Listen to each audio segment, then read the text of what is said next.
Who likes the subject of temptation, right? That's something we like to entertain.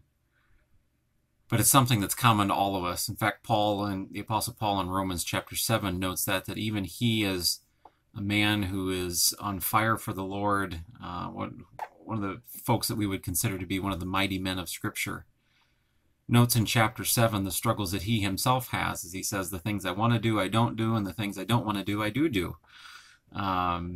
And we can relate to that, can't we? Temptation in and of itself, as we see within Scripture, is not a sin. The sin comes when we give in to the temptation. And I was reading an interesting article this morning, some thoughts that I hadn't really considered before. We always see temptation as an evil thing, and yes, it is rooted in evil. In fact, Satan himself is the one who tempts us, and our own flesh is the source of that as well. And we're told to resist those things and the temptations that come from them. But what profit do we get from them? Is there profit from them? We know, of course, that God isn't the one. James says that in James chapter 1, verse, I believe it's 13. It says that God does not tempt us, but at the same time, does he allow it in our lives as a trial? And does he, through that, produce good things? And that was kind of what the article brought about this week, and some interesting things. We know, of course, Paul says in 1 Corinthians chapter 10, verse 13, that when temptation comes, there's a way of escape. And Hebrews chapter 4, I believe it is, let me look at my papers here, 4:15, says that Jesus himself was tempted so that he can sympathize with us as our great high priest. Here's the thoughts that were given today, and I wanted to share them with you. Sorry if I'm looking down at my paper here. I got to read a few things.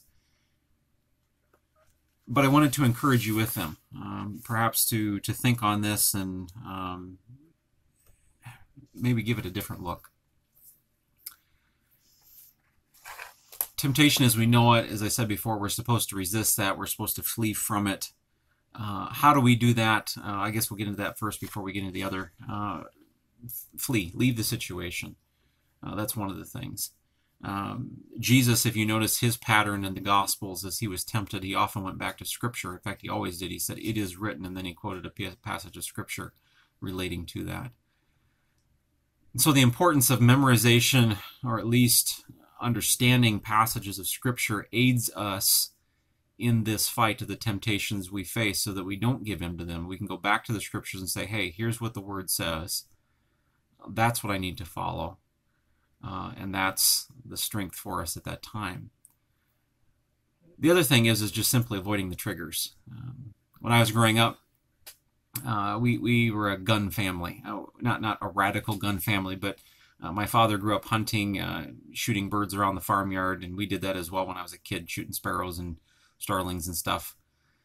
And the occasional hunting trip and stuff in the fall. So we'd gone through courses and, always talking about don't squeeze the trigger when you're walking around until you're ready to, whatever you're pointing at, you're ready to shoot.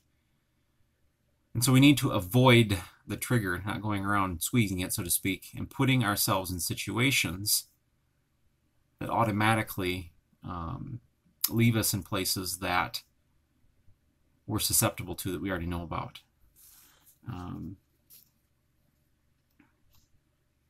Don't openly jump into those things.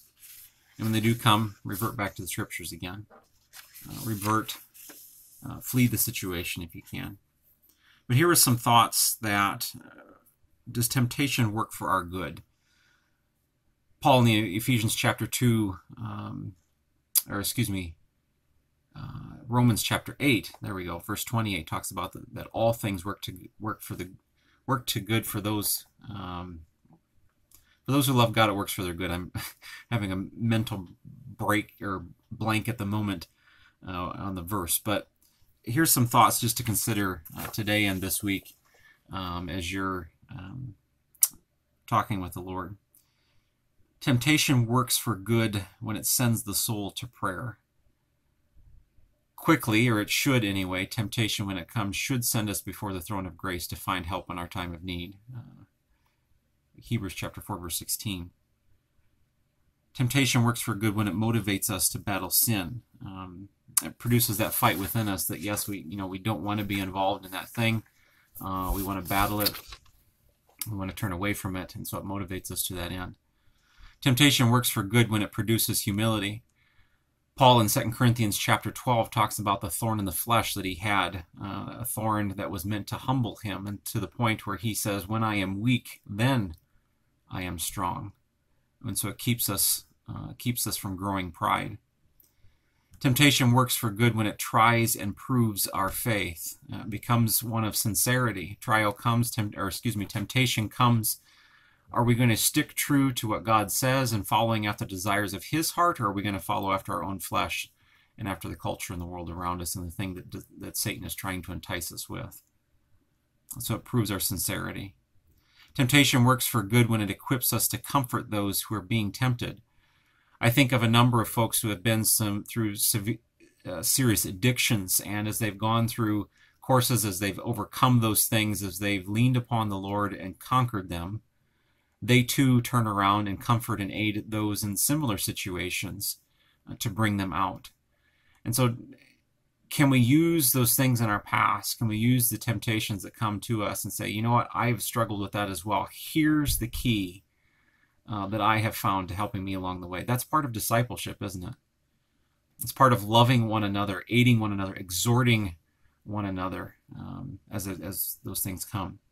Temptation works for good when it stirs up God's fatherly heart toward us. They wrote that God has a special heart of compassion towards those who are suffering under temptation. When a saint lies under the bruising of temptation, Christ prays and the Father pities. Temptation works for good when it makes us long for heaven. It's kind of that flip, isn't it?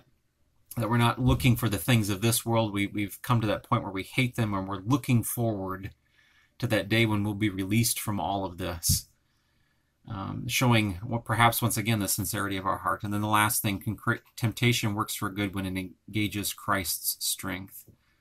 Understand that we have a friend. Hebrews chapter 4 verse 15 talks about that. We have a friend in these things. Christ himself has been through them.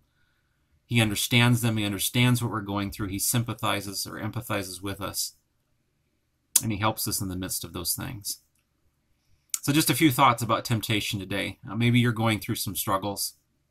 Reach out to us. How might we be able to pray for you and the struggles that you're facing presently, that the Lord might show himself to be faithful, and that you might be an overcomer in that particular situation, to continue in your walk with the Lord and to growing the grace and knowledge of Christ.